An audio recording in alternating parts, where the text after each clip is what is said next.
Hello दोस्तों, स्वागत है फिर से आपका एक नई वीडियो में। आज की वीडियो में हम बात करने वाले हैं MS एक्सेल के इंसर्ट टैब के बारे में। इससे पहले जो है मैं होम की वीडियो सभी डाल चुका हूं, तो इसमें मैं सब चीज़ों को अच्छे से एक्सप्लेन कर चुका हूं। जिन लोगों ने नहीं देखा है वो इस पे जाके देख सकते हैं प्लेलिस्ट में। अब हम बात करते हैं इंसर्ट टैब की। इंसर्ट टैब जैसा कि हमने MS वर्ड में पढ़ा है कि जब भी हमें बाहर से या सॉफ्टवेयर के बाहर से कोई चीज़ हमें इम्पोर्ट करनी होती है या फिर लाना होता है तो हम इंसर्ट टैब का यूज़ करके ला सकते हैं। तो यहाँ पे सबसे पहला होता है पाइवट टेबल। तो पाइवट टेबल क्या होता है, एक तरह से देखिए हम टेबल्स दो तरीके से बनाते हैं। एक होती है आपकी स्टैटिक टेबल, जैसे कि हमने ये कोई भी डेटा बनाया होता है MS वर्ड में टेबल होती है, उस टेबल में हम कोई भी डेटा बनाते हैं और वो स्टैटिक रहता है, उसमें मतलब हम एकदम चेंजेस नहीं कर सकते। और एक होती है डायनेमिक, जैसे कि पाइवट टेबल। आप पाइवट टेबल को डायनेमिकली चेंज कर सकते हैं। कैसे करेंगे उसके लिए हम चलते हैं थोड़ा सा डेटा पे। तो मैंने शीट 2 पे एक डेटा बनाया हुआ है छोटा सा। तो सबसे पहले क्लिक करेंगे हम पाइवट टेबल पे। तो जैसे पाइवट टेबल पे क्लिक करेंगे तो क्रिएट करने के लिए एक विंडो ओपन हो जाएगी। तो यहाँ पे सबसे पहले पूछ रहा है रेंज, टेबल या रेंज। तो रेंज मतलब कि जो आपने टेबल या रेंज है वो आप उसको सिलेक्ट कर लेंगे। फिर इसके बाद ये होता है कि आपकी जो पाइवट टेबल है वो कहाँ बनानी है, न्यू वर्कशीट में बनानी है या फिर एग्जिस्टिंग वर्कशीट यानी कि जो अभी ओपन है उसी में बनानी है। और उसमें बनानी है तो उसकी लोकेशन आप यहाँ पे दे सकते हैं। तो यहाँ पे मैं न्यू वर्कशीट कर लेता हूँ और न्यू वर्कशीट के साथ क्लिक कर दिया, ओके। तो यहाँ पे देखिए ये जो है हमारी न्यू वर्कशीट 3 पे ये आ चुकी है। 2 पे ये हमारा डेटा था और 3 पे ये हमारी पाइवट टेबल। पाइवट टेबल जैसे ही आती है तो हमारे साथ ये हमारे सामने ये पाइवट फील्ड लिस्ट आ जाती है। लिस्ट में क्या होता है, किस चीज़ को हमें कहाँ देखना है वो हम यहाँ से डिसाइड करते हैं। तो सबसे पहले इसके कुछ ऑप्शंस और डिज़ाइन आ जाते हैं। तो ये जो है मैं इनके लिए एक अलग सेपरेट सी वीडियो लाऊंगा जब पाइवट टेबल और इसमें चार्ट्स को समझाऊंगा, तब ये ऑप्शंस में सभी बताऊंगा। बट फिलहाल में मैं इसका बेसिक ओवरव्यू देख लेते हैं। तो यहाँ पे जो भी हमें रिपोर्ट फ़िल्टर करके देखनी है, मतलब जिसकी भी रिपोर्ट फ़िल्टर करके देखनी है या फिर पर्टिकुलर किसी आइटम के हमें क्वांटिटी या फिर उनका अमाउंट देखना है, तो यहाँ से हम रिपोर्ट में डाल सकते हैं। और वैल्यूज़ में वो चीज़ डालते हैं जो हमें सम करके देखना होता है, प्लस करके देखना होता है। तो यहाँ पे हम अमाउंट को देखेंगे प्लस करके। तो जैसे ही अमाउंट करेंगे तो यहाँ पे देखिए हमारा अमाउंट हो गया 2,38,400। कॉलम्स में कैसा देखना चाहते हैं, मतलब कॉलम में आप क्या देखना चाहते हैं, जैसे कि आप आइटम देखना चाहते हैं, यहाँ से कॉलम में आइटम ले जाइए। तो ये देखिए कॉलम में जो है वो आइटम आ गए आपके कि केबिन कितने का है, CPU कितने के हैं, फ़ैन कितने के हैं, हार्ड डिस्क कितने की है, कीबोर्ड कितने के हैं, मॉनिटर, और ये सब आपको यहाँ पे दिख रहा होगा। और ये टोटल आइटम कितना है। यदि आप कॉलम में ही क्वांटिटी देखना चाहते हैं तो उसकी जस्ट नीचे क्वांटिटी ले आइए। तो केबिन 1 है जिसका 500 है, तो केबिन का टोटल आ गया। CPU 20 है और यहाँ पे आपको उसका टोटल अमाउंट दिख जाएगा। इस तरीके से सबका आपको अमाउंट और क्वांटिटी दिख जाएगा। यदि आपको यहीं पे रेट भी देखना है तो यहाँ से रेट भी आप देख सकते हैं। तो यहाँ से आपको रेट भी दिख जाएगा पूरा। ये केबिन का जो है वो एक क्वांटिटी है और इसका रेट 500 है और उसका टोटल अमाउंट 500 है। सेम चीज़ यहाँ पे 20 क्वांटिटी है, 5,000 पर के हिसाब से है और यहाँ पे इतना अमाउंट बन रहा है। फ़ैन कितने हैं, 22 है, 150 के अकॉर्डिंग है और यहाँ पे ये। तो इस तरीके से आप किसी भी टेबल को डायनेमिकली चेंज कर सकते हैं। आपको ये सब रो में देखना है तो यहाँ से आप रो में कर सकते हैं। इसको रो में करने के लिए यहाँ इसको रो में ले आइए। तो ये देखिए रो में आ गया है। क्वांटिटी और रेट आपको यहाँ देखना चाहते हैं तो ऐसे ही दिख जाएगा। तो ये देखिए इस तरीके से हम डायनेमिकली किसी भी टेबल को चेंज कर सकते हैं। और यदि आपको आइटम फ़िल्टर करके देखना है तो फ़िल्टर में भी जा सकते हैं। तो जैसे आप फ़िल्टर में क्लिक करेंगे यहाँ पे तो ये देखिए आइटम फ़िल्टर में आ गया। जिस आइटम को देखना है सिर्फ उसको क्लिक किया हमने तो ये देखिए हार्ड डिस्क के बारे में पूरी इन्फॉर्मेशन दे देगा कि कितनी मंगानी थी, कितने का प्राइस है। तो 13 हमने क्वांटिटी बोली है और 800 उसका पर का प्राइस है। केबिन देखना है तो केबिन यहाँ पे एक क्वांटिटी है और 500 उसका रेट है। तो जैसा आप देखना चाहें देख सकते हैं। ऊपर क्वांटिटी देखना है तो ऊपर क्वांटिटी आ जाएगी, नीचे रेट आ जाएगी। और ऊपर रेट देखना है तो ऊपर रेट आ जाएगा, नीचे क्वांटिटी आ जाएगी। यदि क्वांटिटी आपको कॉलम में दिखानी है तो कॉलम में दिख जाएगी। तो ये आपकी रेट है और ये क्वांटिटी है। और जिसको हटाना है तो यहाँ से हटा भी सकते हैं और साथ में दिखाना है तो दिखा सकते हैं। तो जिस तरीके से आपको इसको चेंज करना है फटाक से चेंज कर सकते हैं। तो ये थी हमारी पाइवट टेबल। फिर इसके बाद बात करते हैं टेबल की। तो टेबल जैसा कि हमने होम टैब में पढ़ा था, ये फॉर्मेट एज टेबल और यहाँ पे इसको टेबल में कन्वर्ट करना बात एक ही है। वो टेबल पे हम क्लिक करेंगे तो सबसे पहले पूछेगा रेंज सिलेक्ट करिए। तो रेंज जो है हम ऑलरेडी सिलेक्ट कर चुके हैं और इसके बाद कर दीजिए ओके। तो ये देखिए एक टेबल में कन्वर्ट हो चुकी है। टेबल में कन्वर्ट होने के बाद इसमें फ़िल्टर्स लग जाते हैं, तो वो फ़िल्टर आप यहाँ से हटा सकते हैं। तो ये मैंने फ़िल्टर हटा दिए। इसके बाद आप इसमें कलरिंग वगैरह डिज़ाइनिंग यहाँ से चेंज कर सकते हैं। तो यहाँ से आपको जैसे चेंज करना है कर सकते हैं। और इनके जो बाकी का ऑप्शन है मैं पिछले वीडियो में बता चुका हूँ, तो वहाँ से आप इनको देख सकते हैं। अब बात करते हैं पिक्चर की। तो पिक्चर क्या होता है, हमें शीट में कोई पिक्चर यदि हमें बाहर से इंपोर्ट करनी है, लानी है, तो हम यहाँ से पिक्चर में से ला सकते हैं। पिक्चर पे क्लिक करेंगे, सैंपल आपको जहाँ से जो पिक्चर लानी है ला सकते हैं। और पेंगुइन्स जो मैंने क्लिक किए तो यहाँ से हम उसको एडजस्ट कर सकते हैं।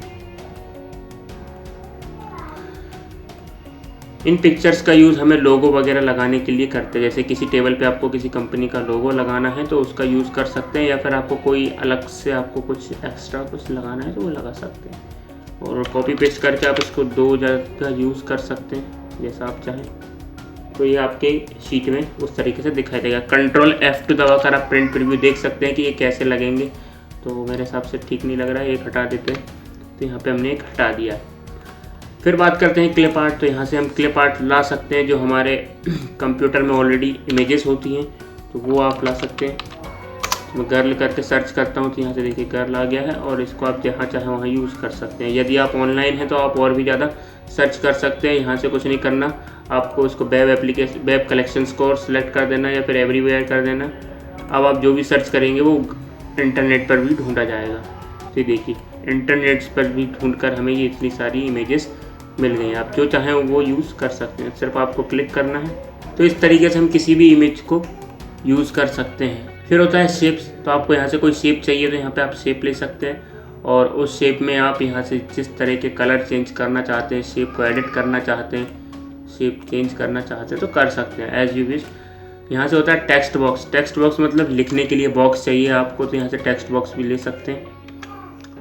जैसे कि मैंने एक शेप लिया, और शेप लेने के बाद इसके अंदर कुछ लिखना है तो राइट क्लिक करके हम एडिट टेक्स्ट में जाके लिख सकते हैं। अब मैं इसके अंदर जो भी लिखूँगा वो लिख सकते हैं। जैसे कि मैंने लिखा,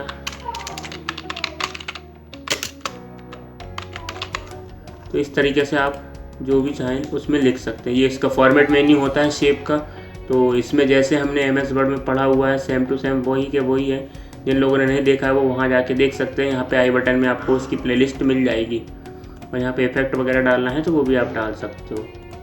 तो जिस तरह का आपको करना है कर सकते हैं। और यहाँ पे इसको फिल को चेंज करना है तो इसके फिल को चेंज आप कर सकते हैं। कुछ पिक्चर देना है तो पिक्चर भी दे सकते हैं आप। तो देखिए पिक्चर आ गई। इसमें आउटलाइन में आप इसकी मोटाई कम ज़्यादा यहाँ से कर सकते हो। कलर देना है इसकी आउटलाइन में, यहाँ से कलर।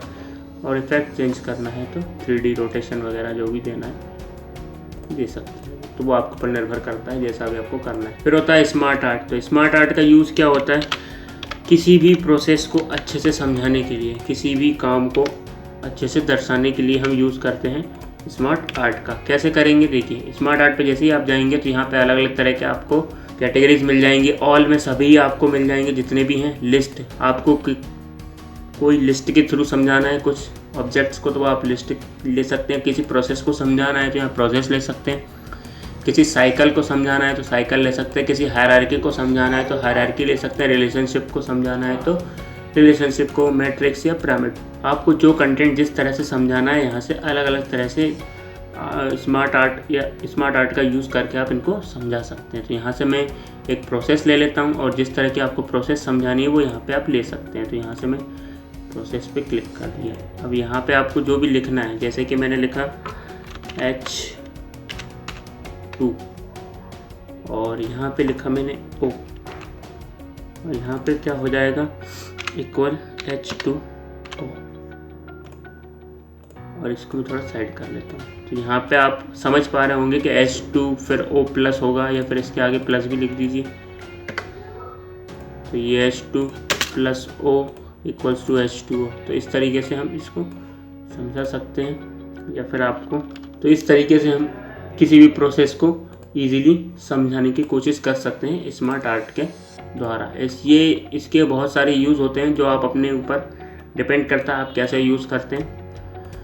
फिर इसके बाद होता है कॉलम। तो कॉलम क्या होते हैं, ये चार्ट के टाइप होते हैं। आपको किसी भी डेटा को चार्ट के फॉर्म में दिखाना है तो आप इसका यूज़ कर सकते हैं। कैसे करेंगे, सबसे पहले हम डेटा सेलेक्ट करेंगे जिस डेटा को हमें चार्ट में दिखाना है। फिर कॉलम में गए तो यहाँ पे अलग अलग चार्ट के टाइप होते हैं। कॉलम होता है, लाइन होता है, पाई होता है, बार चार्ट होता है, एरिया होता है, स्कैटर और अदर्स में भी अलग अलग तरह के सरफेस होता है, डकनट होता है, बबल होता है, राडार और अलग अलग तरीके से। सबको एक साथ देखना है तो ऑल पे चले जाइए, तो यहाँ से आपको सब दिख जाएंगे। तो आपको जो यूज़ करना है वो सिलेक्ट कर लीजिए। तो यहाँ पे मैं एक सिंपल सा कॉलम चार्ट ले लेता हूँ। ओके किया। ओके करने के बाद इसमें देखिए आपको डेटा दिख रहा होगा, समझ आ रहा होगा कि कितना क्वांटिटी है और कितना उनका रेट है और कितना अमाउंट है। आप किसी डेटा को चेंज करना चाहते हैं तो चेंज कर सकते हैं। तो यहाँ से सिलेक्ट डेटा में जाएंगे तो आप यहाँ से इजीली हटा सकते हैं जो जो चीज़ आपको नहीं चाहिए।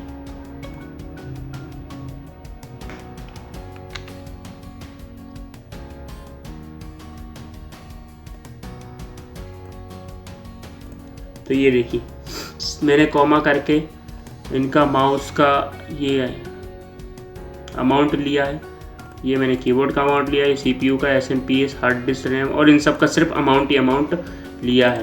तो यहाँ से आप अमाउंट अकेला ले सकते हैं। आपको कुछ और चेंज करना है तो आप कुछ और भी चेंज कर सकते हैं। जैसे कि मैंने सिर्फ इतना लिया, फिर कॉमा इनका अमाउंट लिया और ओके कर दिया। तो जिन जिन लोगों का आपने अमाउंट लिया है सिर्फ वो सिलेक्ट हो जाएंगे। बस जो जो कॉलम आपको चाहिए वो आपको सिर्फ सिलेक्ट करना है कॉमा लगा के। पहले मैंने इसको सिलेक्ट किया, फिर कॉमा लगा के फिर इसको सिलेक्ट किया, तो उसी तरीके से ये इसको शो कर रहा है। तो आपको जिस तरह से शो करना है कर सकते हैं। और इनकी जो है, जैसे आप चार्ट लेते हैं तो यहाँ पे कई और ऑप्शंस आ जाते हैं। तो इन ऑप्शंस को जो है मैं एक अलग वीडियो में सम अप करने वाला हूँ, तो उस वीडियो में हम देखेंगे इनको। तो इनका भी सिर्फ हम ओवरव्यू देख रहे हैं। फिर इसके बाद होता है हाइपरलिंक। हाइपरलिंक का यूज़ आपको आई थिंक पता होगा, आपने MS वर्ड में भी पढ़ा है। तो कैसे यूज़ होता है, जैसे कि मान लीजिए मैं चाहता हूँ कि इस पर मैं क्लिक करता हूँ और क्लिक करने के बाद मैं किसी दूसरे फाइल पर पहुँच जाऊँ, तो वो हाइपरलिंक से संभव है। तो जिस पर आप लिंक क्रिएट करना चाहते हैं सबसे पहले उसको सिलेक्ट किया हमने और हाइपरलिंक पे गए। हाइपरलिंक पे जाने के बाद हम ब्राउज़ पर जाएंगे कि किस फाइल को आप ओपन करना चाहते हैं सीधे। तो यहाँ से मैं एक फ़ाइल ले लेता हूँ सैलरी 1 के नाम से जो है, और ओके कर दिया और ओके कर दिया। तो ये देखिए ये इस तरह से आपको एक लिंक के फॉर्म में दिख रही है। तो आप जैसे इस पर क्लिक करेंगे तो जो आपकी फ़ाइल है वो ओपन हो जाएगी। तो ये देखिए वो फाइल ओपन हो चुकी है सैलरी के नाम से। इस तरीके से हम कोई भी लिंक बना सकते हैं। फिर होता है टेक्स्ट बॉक्स। तो टेक्स्ट बॉक्स से क्या होता है, किसी भी टेक्स्ट को लिखने में मदद।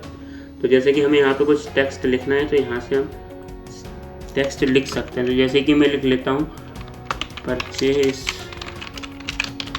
शीट, और परचेज शीट को हम जैसे चाहें वैसे मैनेज कर सकते हैं। और यहाँ से इसका हम साइज कम ज़्यादा कर सकते हैं, वो आपके ऊपर निर्भर करता है आप कैसे चाहते हैं। और जो फॉर्मेट ऑप्शंस हैं ये ऑलरेडी मैं बता ही चुका हूँ पिछले अपने वीडियोस में।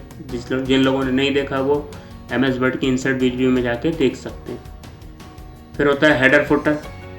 तो हेडर फुटर पे बात कर लेते हैं। हेडर फुटर क्या होता है, जैसा कि आप लोग MS वर्ड में जानते हैं कि हेडर फुटर का यूज़ हम करते हैं किसी भी कंटेंट को जो हमें बार बार पेज पे दर्शाना होता है या फिर पेज नंबरिंग करनी होती है, उसके लिए हम यूज़ करते हैं हेडर फुटर का। तो यहाँ पे भी हम हेडर फुटर का वही यूज़ करेंगे।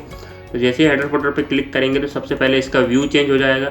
तो जो अभी आपके सामने ये व्यू दिखाई दे रहा है इसको बोलते हैं पेज लेआउट व्यू, और जो अभी हम व्यू देख रहे थे उसको बोलते हैं नॉर्मल व्यू। तो अभी हम पेज लेआउट व्यू पे हैं। तो पेज लेआउट व्यू पे आप देखेंगे ये ऊपर 3 कॉलम में आपको हेडर दिखाई दे रहा होगा और ऐसे ही 3 कॉलम में आपको फुटर दिखाई देगा। तो हेडर और फुटर में आपको जो चीज़ आपको आगे तक ले जानी है, फिर मतलब हर पेज पे चाहिए है, तो वो आप यहाँ से ले सकते हैं। तो यहाँ पे सबसे पहले हेडर में आपको पेज नंबर्स देना है तो यहाँ से आप पेज नंबर दे सकते हैं। नंबर ऑफ़ पेजेस करके शो करना है तो वो भी आप कर सकते हैं। तो वो आपके ऊपर निर्भर करता है आपको क्या किस तरीके से दिखाना है। करंट डेट दिखानी है तो करंट डेट आ जाएगी, करंट टाइम दिखाना है तो, और फाइल का पाथ या फाइल का नेम, शीट का नेम, पिक्चर, जो जो आपको दिखाना है यहाँ पे दिखा सकते हैं। या फिर आपको कुछ अपना ही अलग नाम दिखाना है तो यहाँ से आप सीधा टाइप भी कर सकते हैं। और इसको करने के बाद यहाँ से आप कर दीजिए क्लोज़। कहीं भी क्लिक कर देंगे तो ऑटोमेटिक क्लोज हो जाएगा। और यहाँ से इसका नॉर्मल भी ले लेते हैं। जैसे ही नॉर्मल लेंगे तो ये देखिए ऊपर से गायब हो चुका है। पर दिखेगा कैसे, कंट्रोल के साथ F2 की दबाइए कंट्रोल के साथ F2 की दबाइए, प्रिंट प्रीव्यू में आपको यहाँ पे दिख जाएगा। यदि और पेजेस होते आगे तो ये और आगे भी दिखता। तो देख लेते हैं इसका कैसा क्या बनता है। अब मैं कंट्रोल के साथ F2 दबाता हूँ तो ये देखिए फर्स्ट पेज है ये।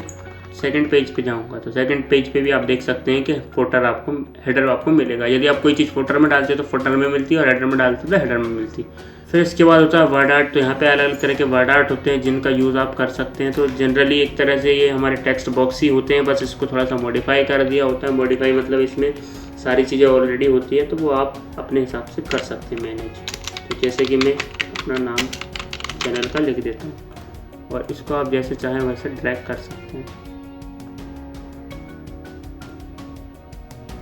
इनका साइज छोटा करना पड़ेगा तभी ये जाएंगे, ठीक है।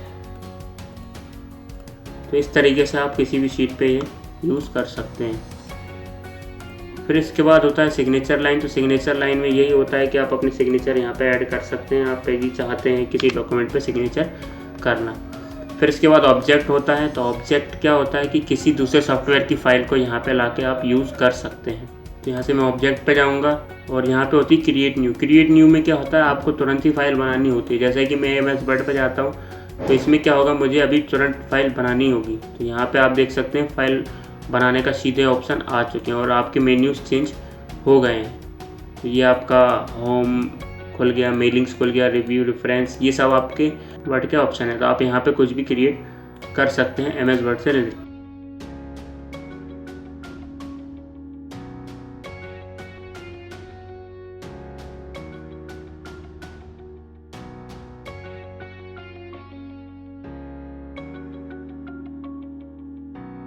तो ये आपके ऊपर निर्भर करता है आप इसको कैसे सेट करते हैं और क्या करते हैं। और ये तो था जब हमें फ़ाइल तुरंत ही बनानी है। मान लीजिए पहले से बनी हुई है तो क्रिएट फ्रॉम फाइल में जाएंगे, ब्राउज़ पे जाएंगे तो यहाँ से हम पहले से बनी हुई फाइल को ले सकते हैं। तो ये मैं सैलरी को इंसर्ट कर लेता हूँ और ओके कर देता हूँ। तो यहाँ से देखिए पहले से बनी हुई फाइल का ये डेटा आ चुका है। भले ये एक्सेल की फाइल है बट ये जो है एक इमेज की तरह काम करेगी। तो आप इमेज की तरह इसको यूज़ कर सकते हैं। और फिर होता है सिंबल। तो आप यहाँ से किसी भी सिंबल का उपयोग करना चाहते हैं तो यहाँ से सिंबल का उपयोग कर सकते हैं। तो ये देखिए ये सिंबल आ चुका है। इसको आप छोटा बड़ा करेंगे तो ये छोटा बड़ा हो जाएगा। तो आज की वीडियो में बस इतना ही, क्योंकि इंसर्ट टैब हो चुका है ख़त्म। मिलते हैं अगली वीडियो में जिसमें हम बात करेंगे पेज लेआउट के टैब के बारे में और इसी तरह से आगे के जितने टैब हैं हम उनके बारे में डिस्कस करेंगे। तब तक के लिए पीस आउट।